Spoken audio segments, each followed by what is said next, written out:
I am 42 years old in my very first relationship, and one of the hardest things all these years was the lack of motherhood.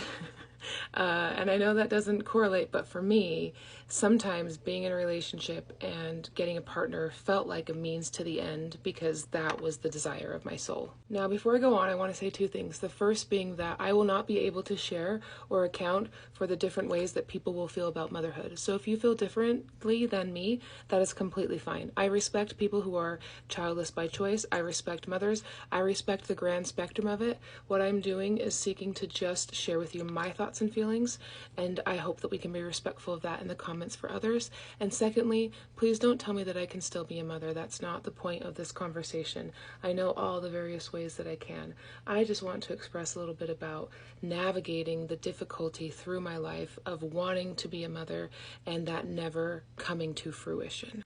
I grew up in a high-demand religion where motherhood was the pinnacle of womanhood, and while I don't believe that now, and I think that that messaging can be harmful, especially for women who maybe don't feel like they want to have kids, but they feel pressured by the religion or the society to have them, that can be really damaging. And then it can also be really difficult for those of us who have always wanted it and then were never able to achieve it.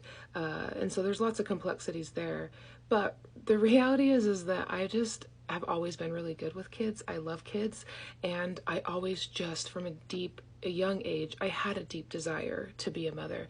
And anytime anybody asked me what I wanted to be when I grew up, I would say a mom. So in my 20s and 30s, when I was struggling with not dating and not having a robust dating life and trying really hard at it and nothing ever coming to fruition, one of the parts that was really devastating to me was this idea that like the clock was ticking on my biological ability to be a mother.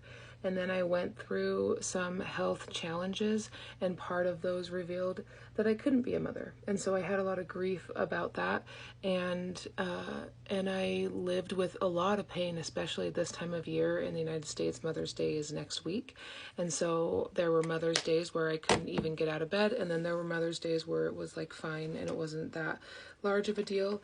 And so there was so many feelings attached to it, but it was what I think a lot of my grief came from, that the older I got and I lacked a relationship, the more I believed that that meant that I would not have that pinnacle, that goal that I always envisioned for my life. And I think I never let myself grieve it because I was too busy trying to push aside those feelings with a lot of like self-hatred and a lot of anger at myself.